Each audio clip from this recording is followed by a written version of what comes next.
Hello and welcome back to another episode of my MotoGP 26 My Team Career Mode, and today we're here for the fourth round of the season for the Spanish Grand Prix at Jerez. Now, if you didn't see the last episode at the US Grand Prix, I do recommend you go check that one out before we do get into this one. It was a pretty mixed weekend. The pace was actually pretty good. I think we had the pace to potentially fight for the podium, especially with how the race played out for the leaders.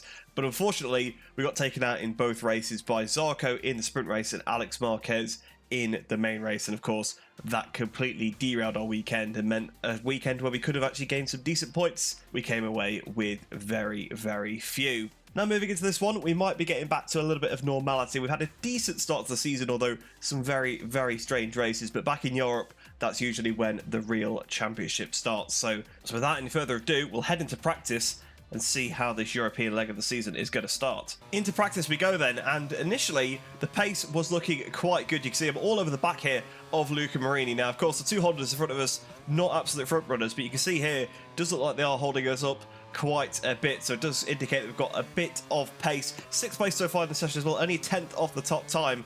Really does bode well for us. And what's this time going to be as we go over the line? In fact, we improve even more despite being behind the two Hondas, up into the top 5 then in free practice. And actually, we went even faster towards the end of the session because we ended up topping the times with a 35.9 there, 2 tenths clear of Marc Marquez in 2nd place, Francesco Bagnaia in 3rd, Alex Rins in 4th position, so 2 Yamahas in the top 5, and Quartararo there in P6, so 3 Yamahas going through to Q1. But once again, we've got pretty good pace on Friday. That does seem to be a bit of a theme so far this season, that we are really good on the Fridays. It doesn't quite transfer over to the Saturdays, but hopefully again, with it being a bit more of a stable weekend weather-wise compared to some of those flyaway rounds, hopefully we could try and take this pace forward to qualifying. Moving on to qualifying now though, and you can see it's Brad Binder and Alex Marquez who have come through to join us in qualifying too. So that means both Grassinis and both factory KTMs in the mix. But honestly, I'm pretty hopeful for this session because 3 Yamahas in the top 6,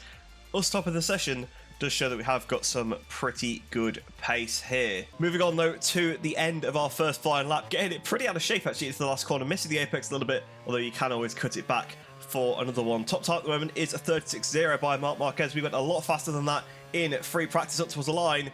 We just go a little bit slower actually in this session, a 36.2 initially, so again pretty close to the top times, although cutting the corner there through turn 1, so not the ideal way to start our second flying lap. Cutting a little bit later on in the session though, the time we had set earlier on seems to have dropped us down into 8th position now, so not quite the position that we were hoping for off the back of that free practice. But Fabio Quartararo there with a 35.8, so a bit closer to what we were doing then in free practice, currently on pole position. So like I said, the Yamaha is looking pretty good, and we are on a red sector time there through sector 3, in fact through the first 3 sectors, so we are on for one hell of a lap at the moment as it stands. Could we be on course for our first pole position? It's almost like history repeating itself, the Petronas Yamaha taking the rookie to pole position at Jerez. I'm sure that's where Fabio Quartararo got his first ever pole position, and of course at the moment is currently sat on pole position in this session. Ignore the delta, it's saying a minute 40 there. I'm not 100% sure why that's happening, but on towards the line there we go, 2 tenths quicker than the top time for a 1 minute 35.5, so massively increased lap time compared to practice. And at the moment we're on a Yamaha 1-2-3, myself in first, Fabio Quartararo in second, and Alex Rins in 3rd position. Unfortunately though, that's not how the session ended. Marc Marquez ended up going a little bit quicker than us to take that pole position, but for us, first front row start, 2nd place on the grid, we've got to be over the moon with that. That puts us in a position to score some real points there. This gives us a position to potentially fight for a win, potentially fight for a podium, and that's not something we've had so far. Potentially we had the pace to do that in Austin, but it would have taken a little bit of luck, I think, to fight for the podium and for the victory there with the crashes for the guys in front. Fabio and Alex Rins in 4th and 5th, so it does seem like the Yamaha maybe has taken a bit of a step, maybe there's been a bit of an update, or maybe it's just the fact that the bike suits this track. Obviously historically, Jerez has always been a bit of a Yamaha stronghold, but yeah, 3 Yamahas in the top 5, that's looking really good, and the biker racing bike being the top one out of the lot with us on it, basically the perfect scenario. So without any further ado, we got to head into that sprint race. Like I said, we are in a really good position to try and fight for the podium here. Onto the sprint itself then, and we are down here on the grid looking at Marc Marquez in that pole position,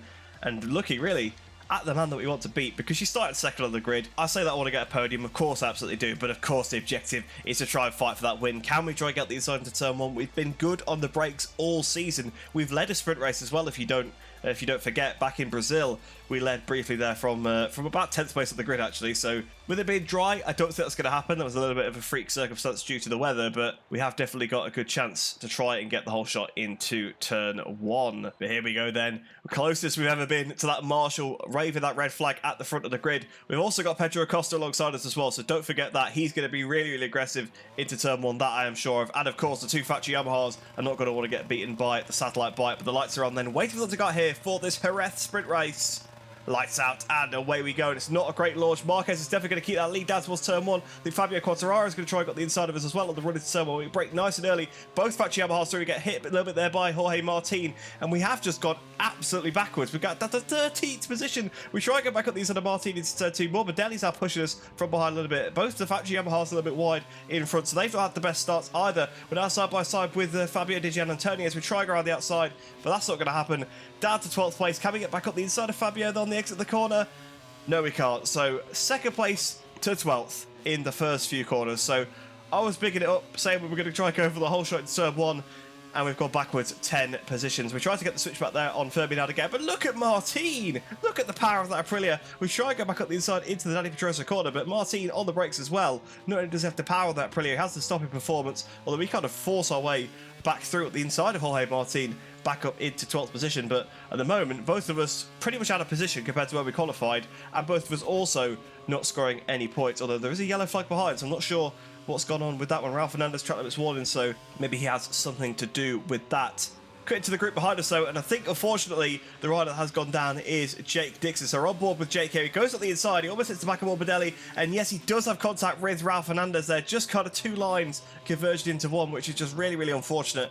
And Jake, unfortunately, out of the sprint race. So not a good start for our team at all. We go from 2nd to 12th. Jake Dixon, unfortunately, goes down from a little bit of contact. But here we go then, about to start the third lap of the race. Jorge Martin, once again, looks like he is trying to attack us down towards turn 1. Oh, he just squeezed on the inside. We tried to tip in on him, a little bit of contact, but Martin forced his way through again. A championship contender, a proper good bike underneath it there. He is super out of position, just like myself, but you know, you'd expect him to be closer towards the front, so definitely a bit more strange that he is further back. Cutting a little bit later on though, now we're being attacked by another Yamaha, top right Rascatioglu. We try again to kind of sweep across the front like we did to Martin at turn 1. It's not worked out once again. A bit of contact with Toprak, which to be fair is certainly on me, because he certainly had enough alongside to warrant a bit more space, and that now moves us down to 14th position. So this race, considering the qualify, considering the pace we had in practice as well, has really been a bit of a disaster. And you can see the front tyre just overheats a little bit there as we go through those double lefts. Cutting back to the front though, Marc Marquez, like I said, he did keep that whole shot into turn 1. That start was really, really good. He cut straight across, and at the moment, he's now being chased down by Marco Bezzecchi. So these two really have been the class of the field this season. First and second in the championship for a reason. Although actually, Bezzecchi didn't have such a good round last time, so I don't know if he actually may have lost a couple of positions. And of course, Mark actually also having that crash in Kota. But really, those guys have been the fastest of the bunch so far. And cutting a little bit back from them, you can see we've got a massive train here. We've got Brad Binder and Pedro Acosta, but mainly Brad, basically keeping the rest of the field behind him. So you've got Luca Marini there, you've got Bagnaia, then the two Yamahas, and basically that train all the way down to us. So that's what's happening. That's why we're in such a pack here. It is Brad Binder and Pedro Acosta that are holding the rest of the riders up. Cutting on to lap 4 though now, we are still all over the back of Toprak Rascatioglu, and whilst we've had a pretty bad start to the race, we certainly want to try and get past Toprak, and we're going to try and go around the outside of him. No way if we go around the outside of Toprak on the brakes. It seems like we have. We've done some pretty impressive things on the brakes so far this year, but that's certainly got to be up there. Around the outside through Michelin Corner is not an easy place to make a pass, and he had to look actually back up the inside through the fast left-hander of turn 5, but yeah, it just wasn't quite, turn 4 should I say, but it just wasn't quite on for Toprak, unfortunately. But that unleashes us once again onto the back of Jorge Martin. But he's going to be one tough rider to get past, because with that Aprilia, and like I said, with the rider that's on it, and in a pack like this, it's so hard to actually make a pass and not run into the rider ahead of the guy that you're actually trying to pass. Cutting a little bit later onto the lap though, into the last corner, we're now again going to go for an outside pass. I don't know why we love these so much. We tried to go out the outside of Jorge Martin at the last corner. Yeah, that was never really going to happen, was he? He was always going to be able to sort of keep us behind there. He's a MotoGP World Champion. He's still going to allow us to just sneak around the outside of him. So a bit optimistic from me, but hey ho, you got to try it when you're in these positions. A lap later though, we're going for another unorthodox position. We tried to go the inside actually to the last of the rights in the stadium section. Again, around the outside into the last corner, but this time I think we've just about stuck it in front of him. We have indeed, so that's what we needed to do, sort of get back in front of him and then put the bike back onto the racing line. So that moves us up then into P12. But once again though, Martin has got the power. He tries to go past us, but we break really deep into turn 1. But again, just like earlier on in the race, he sticks to those at the inside. This time, not quite so much room there, a bit more of a bump and run from him, and his top right going to be able to take advantage. No, he's not. We just stay in front of the top right then, so for now, back down into 13th position, but no matter how you slice it, really has been a bit of a disaster. Cutting to the end of the race though, we've still got these two race leaders. Bezzecchi has caught up to Mark quite a bit, but Mark is just going to hold on as we come up towards the line, so Marc Marquez is going to win again, and you can see the gap behind. Those two have absolutely dominated this race. You can barely even see third place as they go over the line there. Cutting back to our POV though, we pick up a track limits warning, and you can actually see that Martin isn't very happy with us anymore, but we dive on the inside of him into the last corner. Are we going to make it stick? We actually have. I don't know how we've done that. We broke so late there. The bike was out of shape, but we've somehow done it. So we've taken P12 at the final corner ahead of Martin, but unfortunately, that's just no points to no points right there. So there you go then. Marc Marquez wins the sprint race ahead of Bezzecchi, as we saw. Pedro Acosta actually was in third position there, so 6.4 seconds behind the leader. Yeah, those guys had some supreme pace, and then obviously then behind was that big pack that we were part of. Brad Binder sort of holding everybody else up there with Marini, Bagnaia, Quartararo, Rins, Mir, Dijan Antonio, Aldeguer, myself, and of course there was also Martin and Toprak, and I think even behind us there was some riders. So basically the rest of the field were kind of stuck behind those two KTMs. Obviously qualified quite well, got some good starts. We know they're pretty aggressive riders, and they're both pretty deep on the brakes as well, which makes it pretty tricky to actually try and overtake anyone. We scroll further down the list though, you can see Jake Dixon, unfortunately, of course, in last position after that crash. Not much you can really do about that. Yeah, overall, a pretty disastrous sprint for us considering the potential that we had going into it. Putting that sprint behind us then, we head to the grid for the main event. Of course, not like World Superbike, so we are at least still starting from that front row of the grid despite the bad sprint race. And honestly, we just need to try and be a bit more aggressive on the first lap, because that's where the race came undone. Well, the first corner really, because we didn't really get punted wide. I think I thought at the time actually I had been nerfed wide, but watching it back, I really didn't. I was just too timid on the brakes, and we got overtaken by absolutely everybody. So I think it's worth the risk, worth running into the corner a little bit hot, maybe running a little bit wide, just to try and keep those positions. Now, another thing as well another thing to bear in mind for this race was the tyre gamble. I actually decided to go for a soft because in that sprint race, I felt like the front tyre was really good. I liked the softs in free practice, so decided to go for that one. So I didn't learn from a mistake of Austin, where of course we used the soft in the sprint race, and it did absolutely do us, although this time it is hanging in there a lot better. But the lights are on then, waiting for the lights to go here for the Spanish Grand Prix. Lights out, and away we go. And initially, already a bit of a better run. Once again, Marquez does his chop across the front of us into turn 1. Braking nice and deep in turn 1 there. We're going to try and go around the outside. Fabio Quartararo gets up the inside of us through turn 1. Alex Rins there as well. So all three of us Yamahas having a much better day than in the sprint, because all three of us really got pushed back at the start. Rins forces his way through Fabio Quartararo there through turn 2. Absolutely just levers him out the way. And we've made it through the first couple of corners. We've not lost a ton of positions. We're still in fourth place there. Pedro Acosta looks up the inside of us, and he is definitely one of the riders we want to stay massively in front of, because we saw what happened in the sprint. Those two KTMs behind us. As we go around the outside of Fabio Quartararo through the Cedar-Pons corner. How have we done that? I don't know what we're doing this weekend, what we've had on our cornflakes, but Fabio comes back and as he swipes across us actually on the straight. A little bit dirty, so yeah, I think we maybe are irking the factory guys a little bit that we are beating them. Of course, we beat them in the race-off event a couple of episodes ago as well, so we are kind of trying to establish ourselves as the top Yamaha rider here. I don't think we've really finished as the top Yamaha rider too many times yet this season, but this could be a perfect opportunity to do it. Good to a few laps in though. You can see the two guys in front have actually pulled away, Marquez and Rins, so at least it seems to be Kota round 2 as we dive at the inside of Fabio Quartararo, completely offline there. I mean, yeah, I was never going to pull that one down. That was just appalling. I went for a bit of a chance there and wasn't able to get through, especially on Fabio with someone that's so good on the brakes. You're never going to be able to sort of force your way past Fabio Quartararo. I think it's probably a little bit of frustration because Jerez is just so hard to pass. I mean, we saw in the sprint race how long it took me to try and get past Martin, how many goes I had to have.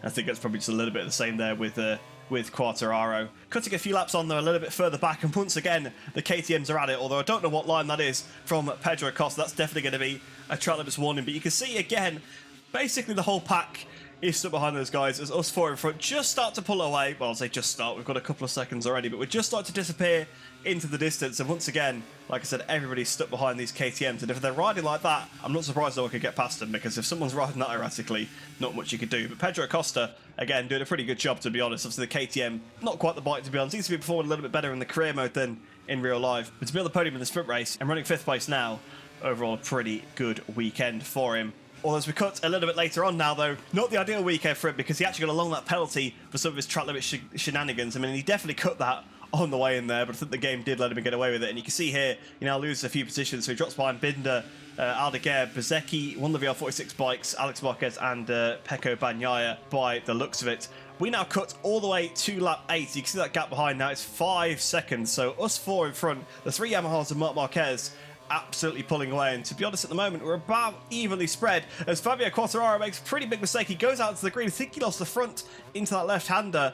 And now all of a sudden, we're kind of back in touch with him. We kind of spread out a little bit. It was kind of equal gap between Marquez, Rins, Quartararo, and myself. But all of a sudden, we're a lot closer to Quartararo. And once again, the 2 guys that stretched away at Austin are a little bit further ahead. And at this point, you know, I'm starting to think, is Fabio Quartararo struggling?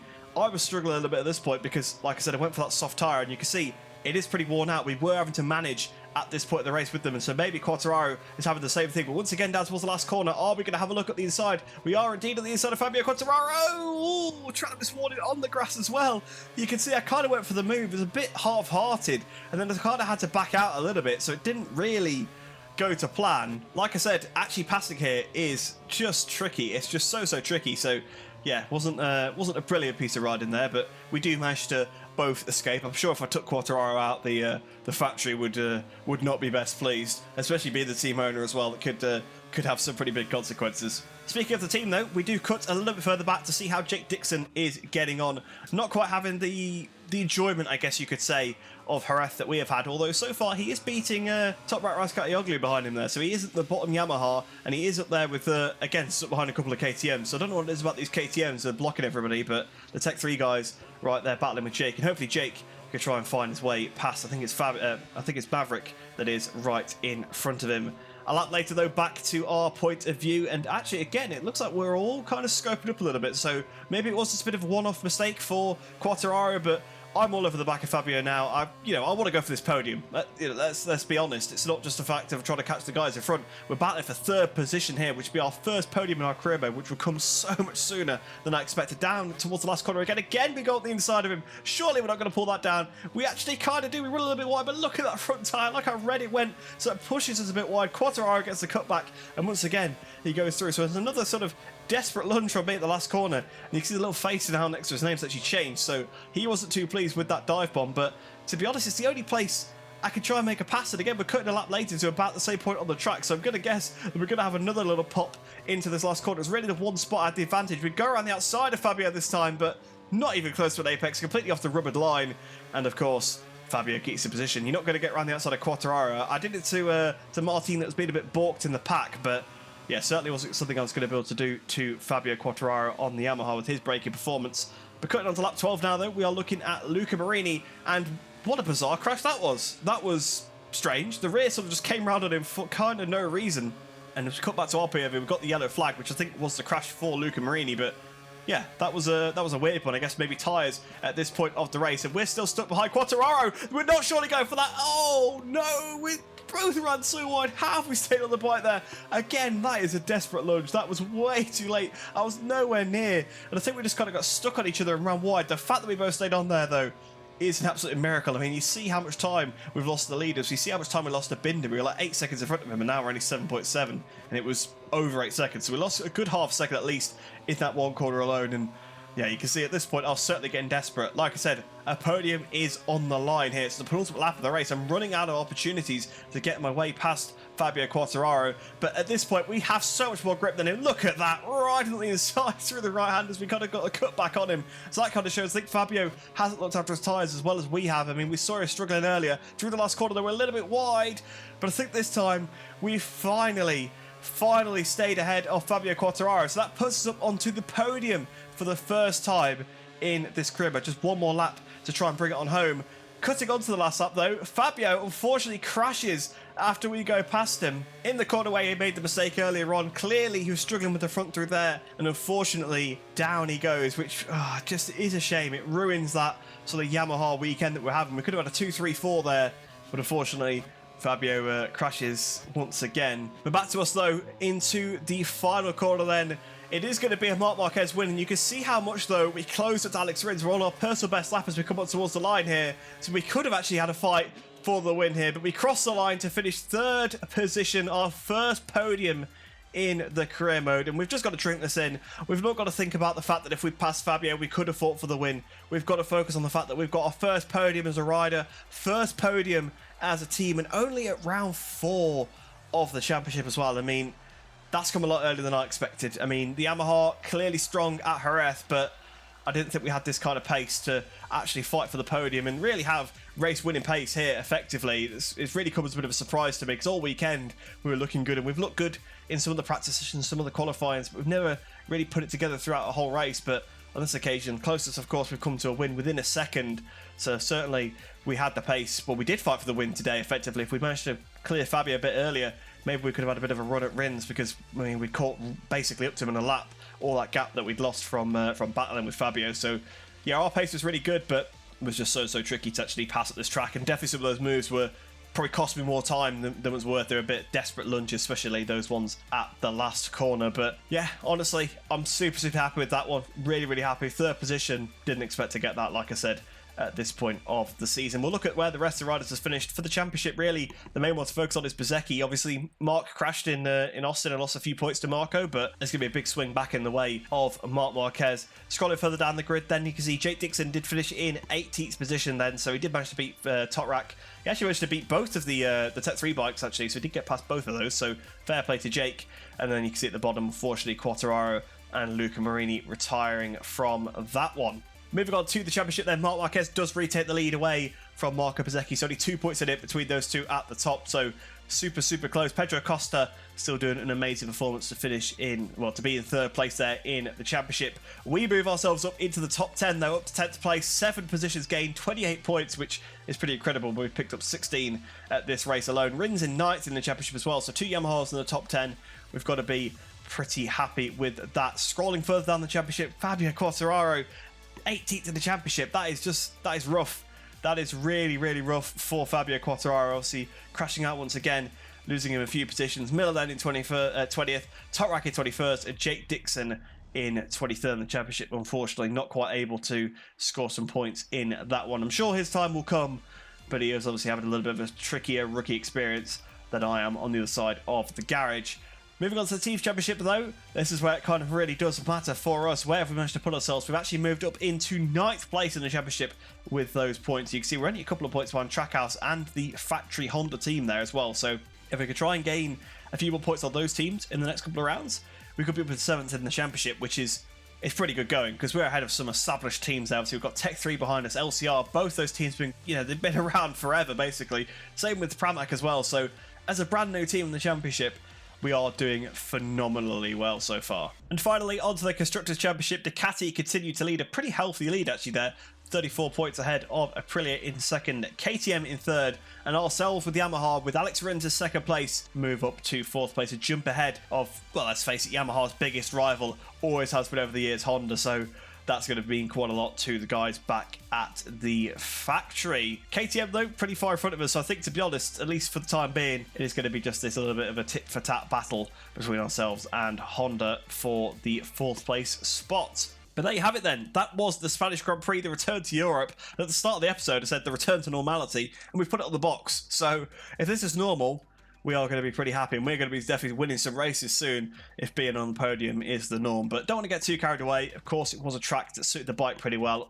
The fact that 3 of us are up there kind of proved that. I know some of the other guys are struggling a little bit more, but it was so tricky to pass it. If you didn't get a good start, if you didn't get a good qualifying, as I showed in the sprint, not having that good start, you just get stuck in the pack and you couldn't make any progress. I think that's what happened, unfortunately, to the Pramac guys and to Jake Dixon. But honestly, so happy with that one. First podium already at round 4 for the team. that's all you can really hope for in a My Team career mode, is to try and score some good results for the team. But hopefully you guys did enjoy that one. If you are new to the channel, please do like the video and subscribe, because it really does help me out. And of course, it is a win-win for both of us, as you get some more MotoGP 26 game content in your subscription feed. But I hope you do enjoy the rest of your day, and I shall see you in the next one.